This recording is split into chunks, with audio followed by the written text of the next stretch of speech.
I never thought I'd end up working in a mortuary. It was the kind of place I'd always been wary of, ever since I was a kid. The idea of being surrounded by dead bodies, all lying still yet somehow feeling like they were still there with you, always made my skin crawl. But life has a way of pushing you into situations you never saw coming. And here I am, stepping into my first night shift at Ashford Mortuary. A place as old and creaky as the town it's in. Ashford's the kind of town that time seems to have forgotten. It's a small, desolate spot way out in the middle of nowhere, where by the time night rolls around, the streets empty out, and the only thing you hear is the wind rustling through the trees and the occasional distant train whistle.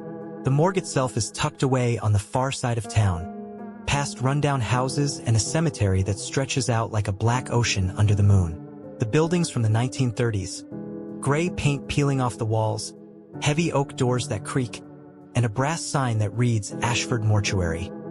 Though the letters have long lost their shine, I ended up with this job almost by accident. Right after college, where I studied forensic science with the hope of landing a job in some busy city lab, I found myself back in Ashford, taking care of my sick mother.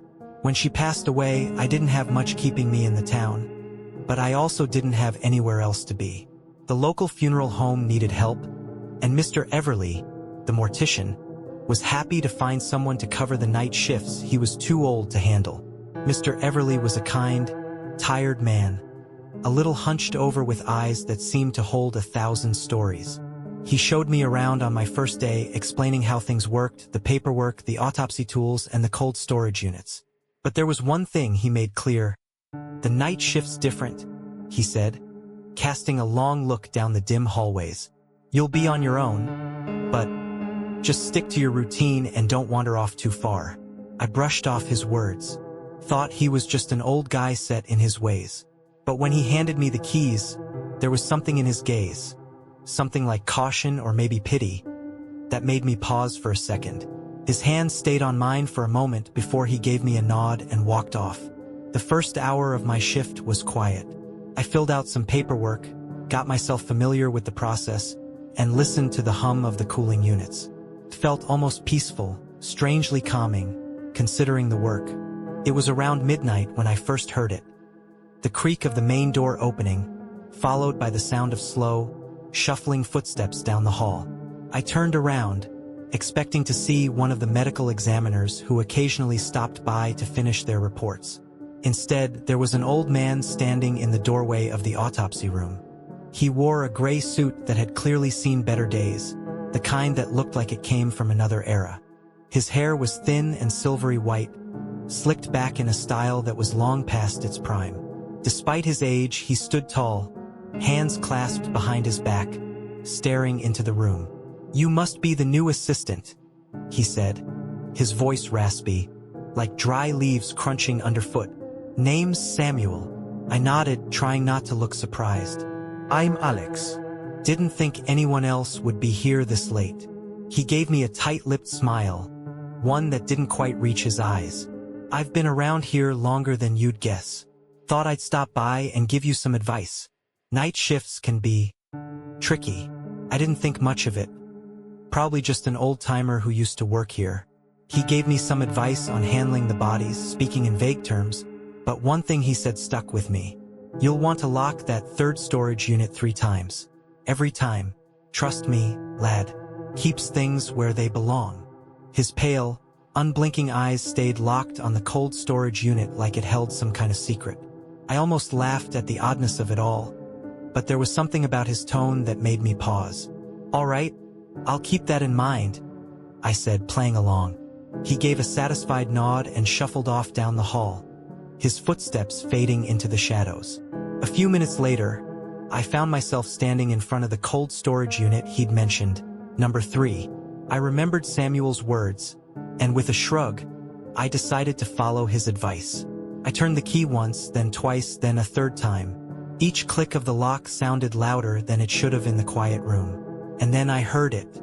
At first, it was just a faint scratching sound, like nails dragging across metal. I pressed my ear against the door, thinking maybe it was the cooling system acting up, but the sound kept growing louder. It shifted into muffled whispers, then into low moans that seemed to vibrate through the metal. A knot tightened in my chest. I took a step back, but then I saw it. Fingers pressing against the frosted glass from inside. Their outlines were blurry, but unmistakably human. They scraped at the glass, leaving streaks behind. I froze. The sound grew louder, frantic, like someone was desperately trying to escape. I fumbled for the key, my mind racing, trying to find a logical explanation that suddenly seemed impossible. But just as I was about to unlock the door, I remembered Samuel's warning and stepped back. The banging stopped. Silence hung in the air, thick and heavy. I waited a few seconds before finally daring to look through the glass again. The fingers were gone, leaving only a faint fog on the window. When I unlocked the door and opened it, the body inside was exactly where I left it. Lifeless, still, but with its head turned toward me, its eyes wide open. I stumbled back, my breath catching in my throat. But before I could even begin to process what I was seeing, Samuel appeared again. His face twisted into an expression that I could almost call proud. "You did well," he said softly. "You kept it under control. You followed my advice." I wanted to question him, demand an explanation, but the words were stuck in my throat like ice. Samuel gave me a pat on the shoulder, almost fatherly, then turned and disappeared into the dim hallway, leaving me alone with the corpse. My hands were shaking as I closed the storage unit again, triple-checking the lock before stepping away. Later, after the adrenaline had worn off, I decided to check the security footage. What I saw made my blood run cold. There I was, on the grainy screen, standing frozen in front of the storage unit for over an hour, my face blank, expressionless. And Samuel? He wasn't there. I tried to shake off the unease as I finished my shift, but the memory of that footage stuck with me, like a stain that wouldn't wash out. It didn't make sense. How could I have stood there for an hour when I could have sworn it was only a few minutes? And what about the old man? He had been right there, but the camera showed nothing. Just me, motionless, staring at that damn storage unit like I was in a trance. As the first light of dawn started creeping through the high, narrow windows of the morgue, I left the building, my mind a mess of thoughts. Mr. Everly was just parking his car, but I didn't stick around to talk. I just waved at him and said, "I'm out. Need to get home." "Rough night?" he asked. "Yeah, something like that," I muttered, not feeling like getting into it. The next evening, I tried to convince myself it had all just been my imagination, some trick my mind played on me due to exhaustion. But deep down, I knew there was something off about this place, something far darker than the usual eerie quiet that comes with working with the dead. And worse, I had this gut feeling that Samuel would be back. When I came in for my next shift, the air felt heavier. I did my rounds as usual, checking the cold storage units and the autopsy room, but I couldn't shake the feeling that I was being watched. Every shadow seemed deeper. Every creak in the building felt like someone was listening in on me. By midnight, I found myself in the bathroom, splashing cold water on my face, trying to clear the fog in my mind. I reached for the paper towels, but when I looked up at the mirror, my heart stopped. I wasn't there. Everything else was mirrored perfectly. The sink, the tiles, the dull light overhead, but where I should have been standing, there was nothing. Just empty space. I blinked, rubbed my eyes, thinking it was a trick, but when I looked again, there he was, Samuel, standing in the doorway behind me, his mouth moving silently, like he was speaking. I spun around, but the doorway was empty. The door was half open, swinging gently on its hinges. I turned back to the mirror. It was dark now, blank. A chill crawled down my spine, like ice-cold fingers running along my skin. For a moment, I thought I saw faces in the glass. Pale, lifeless faces, staring at me with hollow eyes. Then, the lights flickered, and in that instant, they vanished. I staggered back, nearly tripping over my own feet, and reached for the door. But as soon as my fingers touched the handle, it slammed shut with a force that made the walls shudder. I yanked on it, but it wouldn't budge, like something on the other side was holding it shut. My heart was pounding in my chest, and my palms were sweaty as I pounded on the door, yelling for help that I knew wouldn't come. The air was thick, cold, and suffocating. Finally, after what felt like forever, the door creaked open. I stumbled out, gasping for air, and as I stepped into the dim hallway, I noticed deep scratches on the inside of the door, grooves carved into the wood, like someone had tried desperately to claw their way out. Samuel's voice, low and calm, floated out of the darkness behind me. They don't like it when you stare at your own reflection too much. Confuses them. I turned to face him, anger rising inside me, but I could feel the fear bubbling up too. What the hell is going on here, Samuel? Who are they? He gave me that same cryptic smile, and for a second, I saw a flash of something like regret in his eyes. You'll figure it out eventually, but for now, keep your head down. You're still new. They're curious about you. Before I could ask more, he walked away, disappearing into the shadows like he always did, leaving me with more questions than answers. I looked back at the bathroom door, the scratches gleaming in the pale light, and a thought hit me that made my skin crawl. Whoever had been trying to get out of that room wasn't me. The next hour passed in a daze. I moved through my tasks like a robot, avoiding my reflection whenever I could. I could feel eyes on me, even though I couldn't see anyone. Around 1 in the morning, I was in the embalming room, preparing the body of an old man for storage. It was a simple task, routine, repetitive, but tonight, I couldn't stop glancing at the walls. There was a sound, a subtle rhythm, almost like breathing. It seemed to come from every direction all at once. At first, I thought it was just my own breath, ragged and uneven from nerves. But then I noticed the walls. They were shifting, expanding and contracting like the chest of some unseen creature. I froze, my breath catching as the slow, labored breathing grew louder, filling the room with a cold that sank deep into my bones. I pressed my back against the metal slab, my eyes locked on the walls as they pulsed, like they were drawing in air. Suddenly, Samuel appeared in the doorway, watching me with what almost seemed like pity. "They're remembering what it felt like to breathe," he murmured. His voice was distant, hollow, echoing from somewhere far away. "It's been so long since they felt anything." I tried to edge toward the door, but when I reached for the handle, it wouldn't budge. The walls seemed to swell around me, the breathing growing louder, drowning out my thoughts. Panic surged in my chest, but Samuel stepped closer, resting a cold, bony hand on my shoulder. His grip was firm, almost painfully so, and he whispered, "Breathe with them. They can't leave until they know you feel it too." Desperation clawed at me, but I had no choice. I forced myself to match the rhythm of the walls, inhaling deeply, then exhaling as the room pressed in on me. Each breath felt like it was being ripped from my lungs, and as the minutes dragged on, a heavy mist began to gather in the corners of the room, thickening the air. Finally, after what felt like hours, the door creaked open slowly. The breathing faded, leaving me alone in the cold, mist-filled room, my limbs trembling and my skin slick with sweat.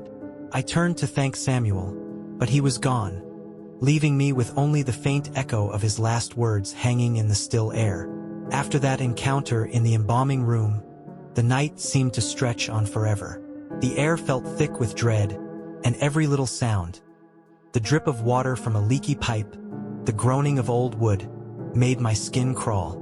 The walls had rattled me, but I couldn't afford to dwell on it. There were still bodies to move, tasks to finish, and I had to keep pushing through if I wanted to make it to the end of the shift. Around 2 in the morning, I went to the autopsy room to prepare another body for cold storage.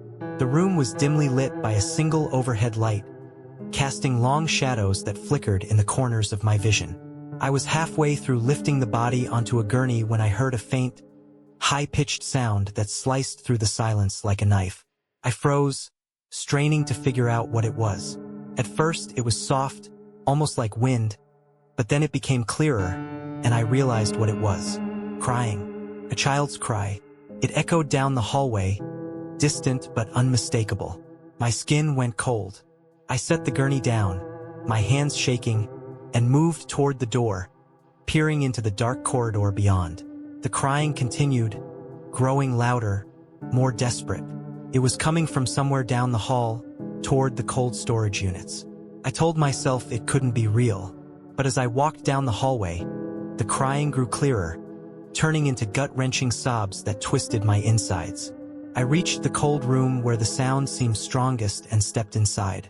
A body lay on the slab, but its face had changed.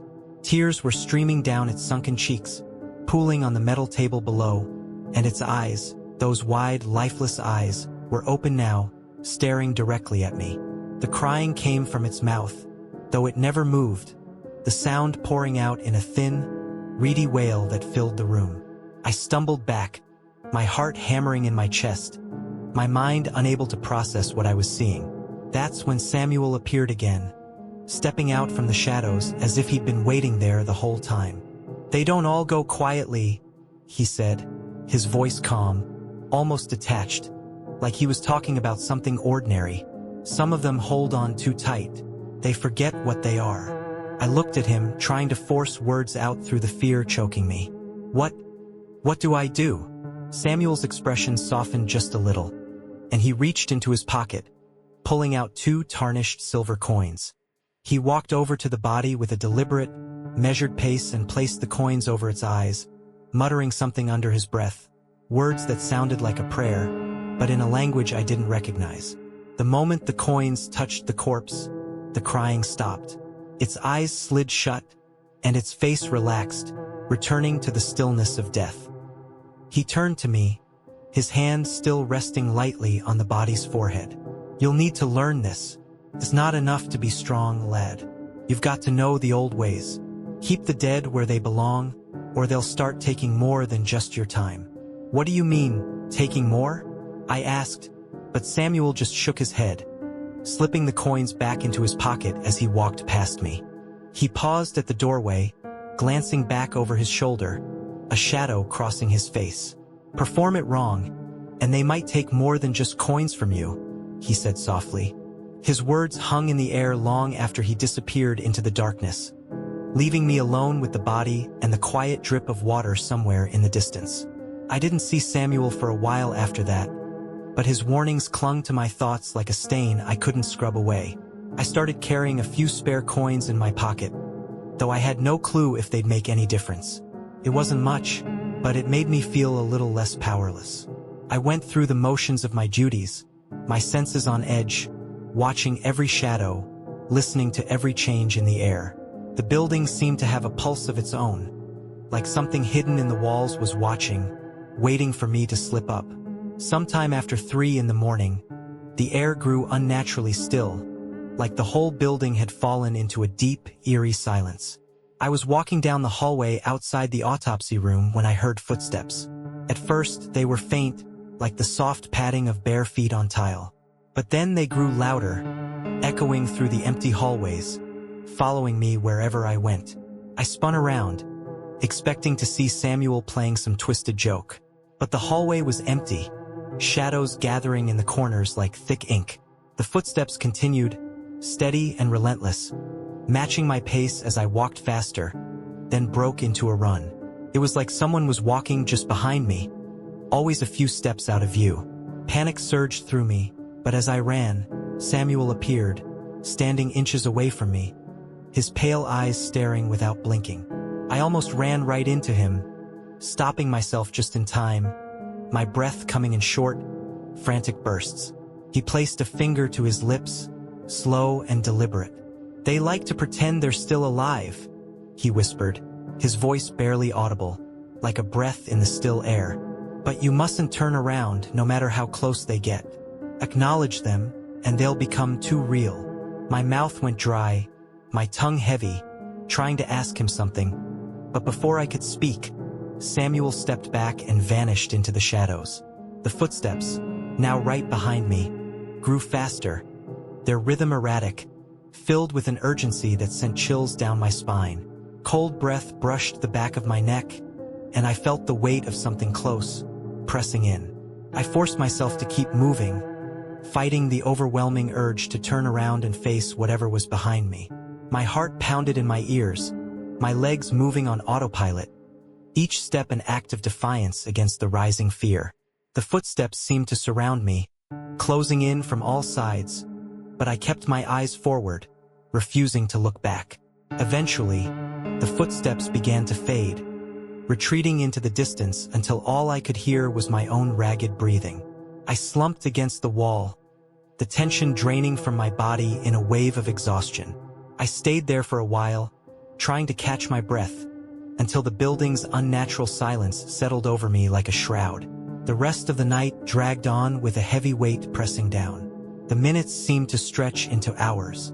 My mind kept replaying the strange encounters with Samuel, the eerie footsteps, the crying corpse, each event carving itself deeper into my thoughts. By now, I had stopped searching for rational explanations.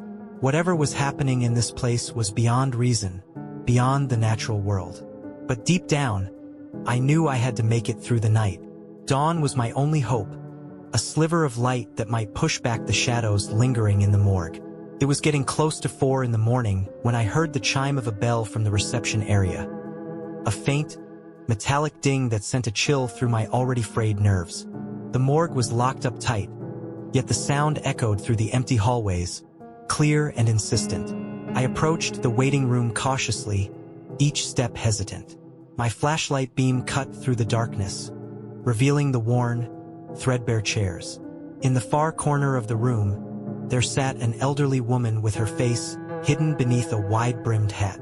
Her clothes were old-fashioned, like she'd walked right out of a different era.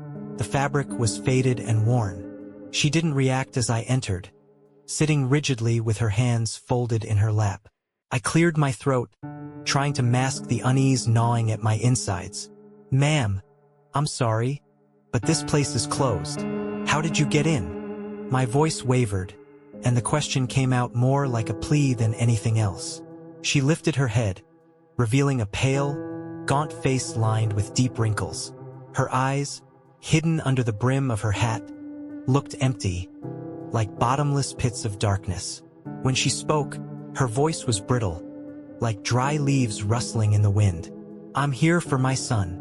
He was supposed to be processed tonight."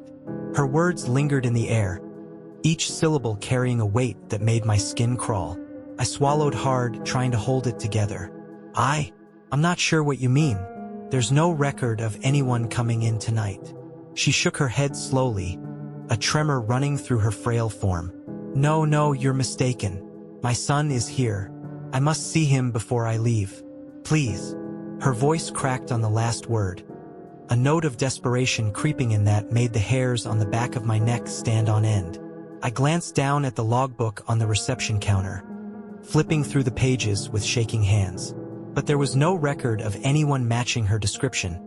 No one scheduled for processing tonight.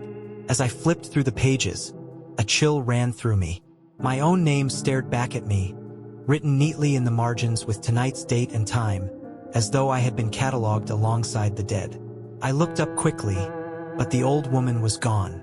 In her place stood Samuel, his face drawn, an expression I could only describe as regret hanging over him. "She comes when a new one is about to join us," he said quietly, his voice laced with sorrow. "You'll see her again when it's time."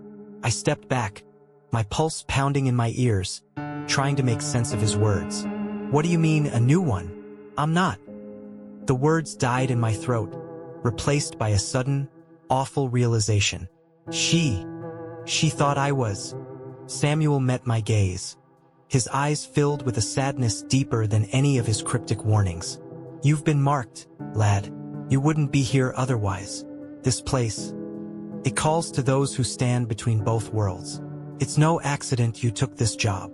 A wave of nausea swept over me, and I gripped the counter to steady myself. My mind spun with the implications of his words, but before I could ask more, he turned and faded into the shadows of the hallway, leaving me alone with the chill that hung in the air. The events of the night had left me shaken to my core. I stood there, staring at my reflection in a small, dusty mirror. My face looked haggard, older somehow, like I'd aged years in the span of a single night. I tried to imagine what my life would look like if I stayed here, staring into shadows, listening to the whispers of the dead. But just as that thought crossed my mind, I heard a soft sigh behind me, like the exhalation of breath.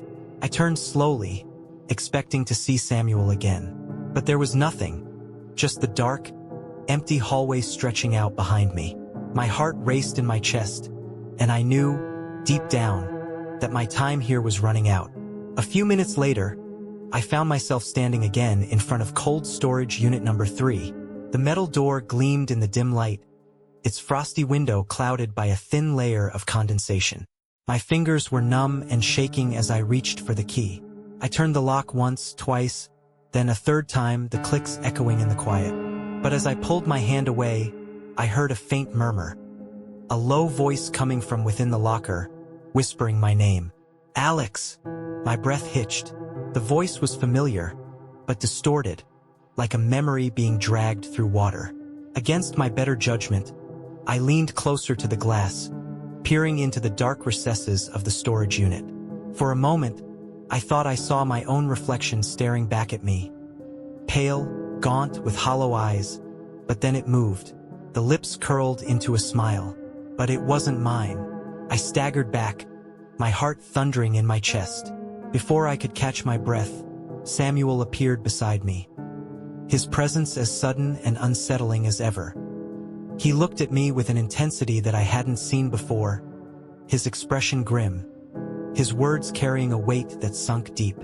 "You're running out of time," he said softly, his voice barely more than a whisper. "The building, the dead, they're all waking up to you, lad. If you don't accept it, you'll never leave this place. Not truly." I shook my head, taking a step back, trying to put as much space between us as possible. I didn't ask for this. I just needed a job, a way out, a way to move on. Samuel's face softened, but there was no pity in his eyes, only weariness, like a man who had long given up on hope. "The dead need a guide, and the living don't come here unless they're already halfway gone. You were chosen, same as I was." "No," I whispered, the words barely escaping me. "I'm not like you."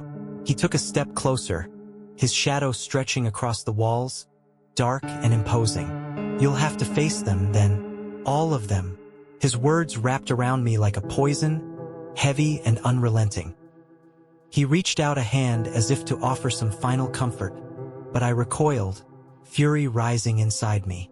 I turned away from him, my mind racing. If he was right, that I couldn't leave until I confronted whatever spirits haunted this place, then I'd do it. But on my terms, not as a ghost myself, lurking in the shadows. The next few minutes passed in a blur of frantic preparation. I gathered the silver coins Samuel had shown me, stuffing my pockets with them. I clutched the logbook with my name scrawled inside it, hoping that it might hold some clue to undo whatever bond had been placed on me. The plan was simple, desperate. I'd confront whatever lingered in this morgue, whatever spirits or echoes of the past that haunted these halls. I'd make them see me, make them understand that I didn't belong here. The footsteps returned, louder this time, faster, as though something was circling me, getting closer with every second. A cold hand brushed my neck, and I forced myself to keep walking, my back to the unseen presence. I knew that if I turned around, it would be over. "You don't belong here," I shouted into the darkness, my voice cracking with desperation. "You're dead. All of you are dead." A woman's face materialized in the shadows, her eyes wide and empty, her mouth stretched in a silent scream.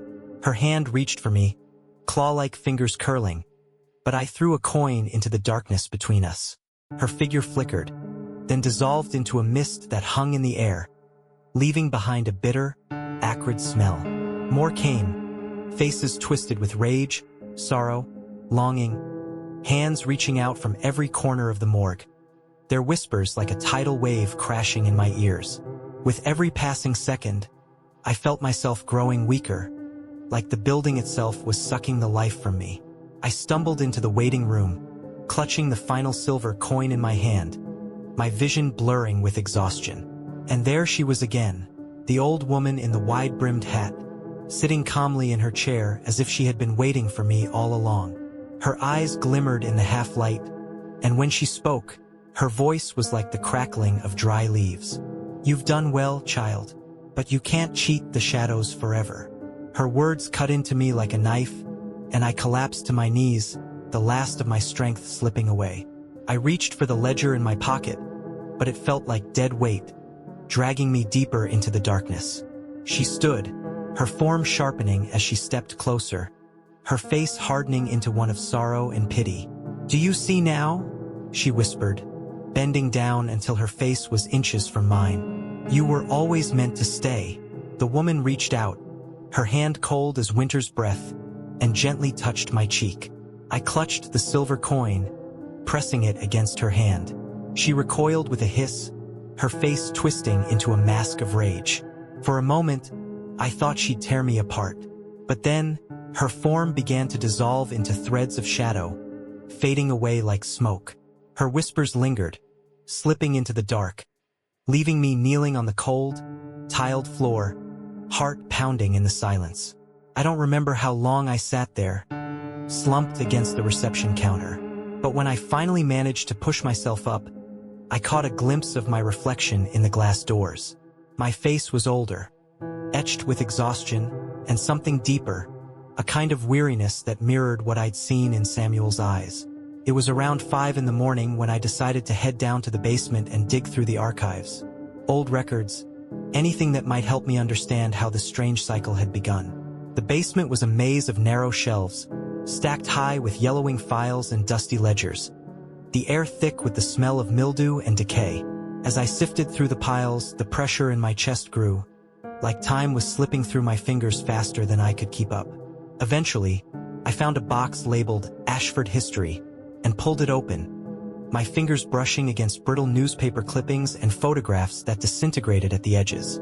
One photo caught my attention, a black and white image of the morgue from decades ago.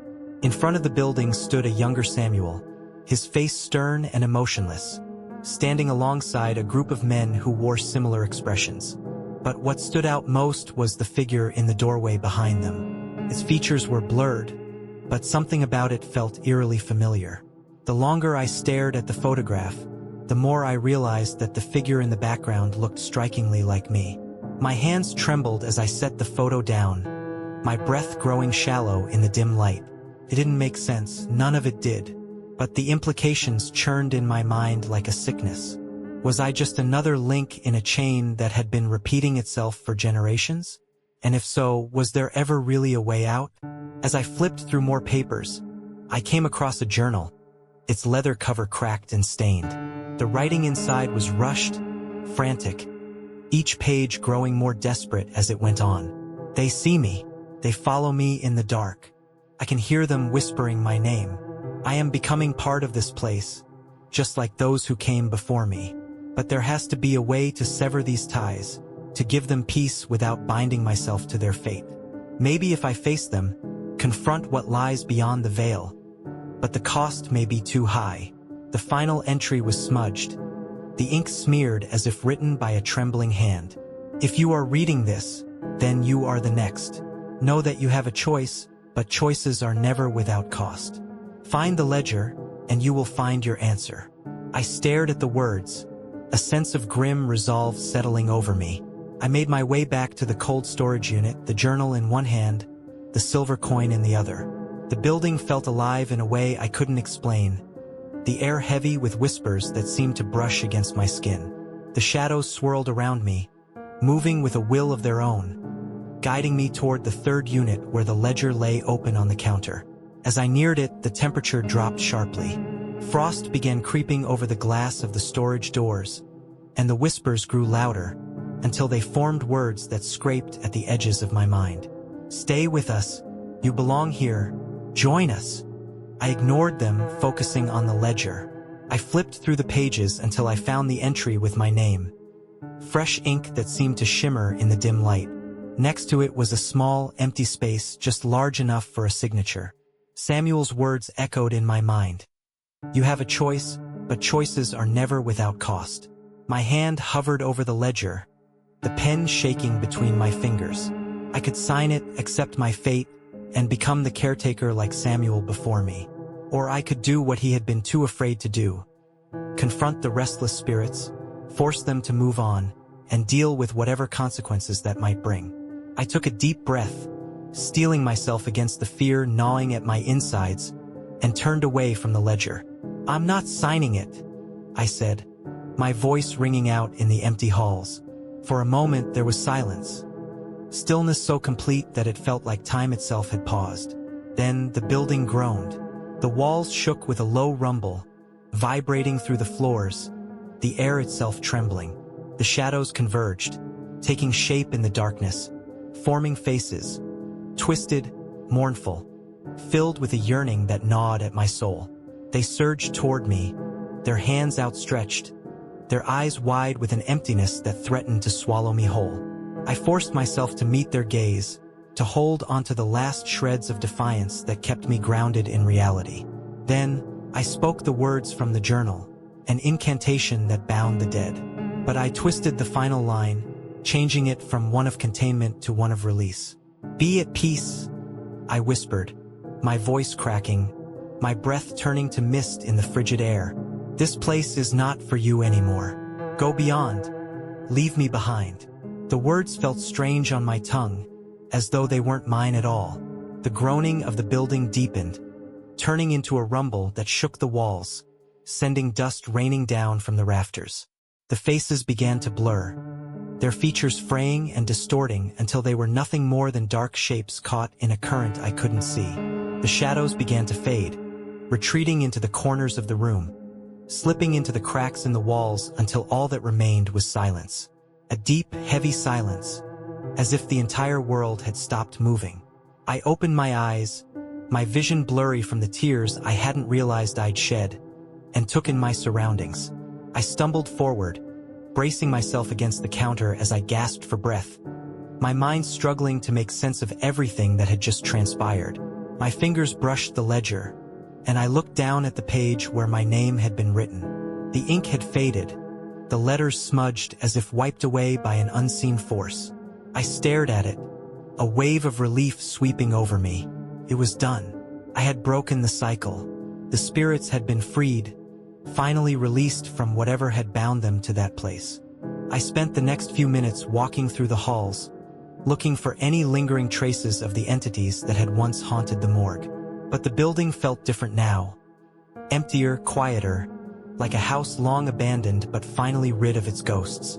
When the first light of dawn broke through the windows, spilling golden beams across the floor, I felt a flicker of hope rise in me, a hope I hadn't felt in years. As I gathered my things to leave, I found myself drawn back to the waiting room, where the morning sun had chased away the shadows. I stood in front of the glass door, the same one that had shown me only darkness before, and forced myself to look at my reflection. It was me, older, worn down, but undeniably me. The lines of exhaustion still marked my face, but there was a clarity in my eyes that hadn't been there before. I raised my hand to my cheek, half expecting to see something else looking back at me, but the glass only reflected the movement as it should.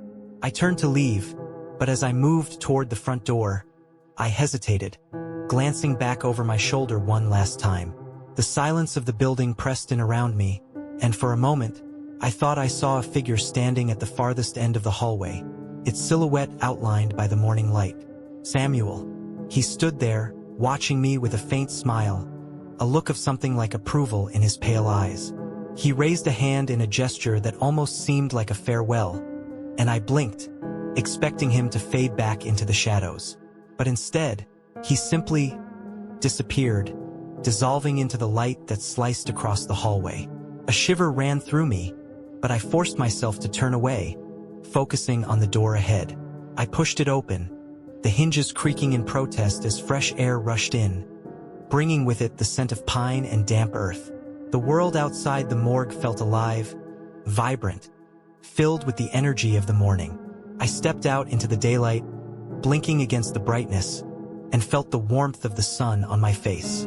The trees around the building swayed gently in the breeze, their leaves whispering a soft, calming song that seemed to mirror the peace I had found inside. I walked to my car, my legs shaky, but my mind clearer than it had been in days. As I got into the driver's seat and started the engine, I stole one last glance at the old brick building, its shadow long and dark against the lightning sky. Part of me wondered if I would ever return, if the pull of that place would ever draw me back now that I knew its secrets. But for now, I knew I had earned my freedom, no matter how temporary it might be. I drove away from Ashford Mortuary, the road winding through the trees, carrying me far from the shadows that had nearly consumed me. And though I knew the scars of that place would stay with me, I also knew that I had faced the darkness and survived. As I rounded a bend, the morgue disappeared from my rearview mirror, swallowed by the forest. And for the first time in what felt like forever, I allowed myself to believe that maybe, just maybe, I could find a way to move on. The quiet lingered in my mind, a reminder of all the things left unsaid, the faces that still haunted my dreams.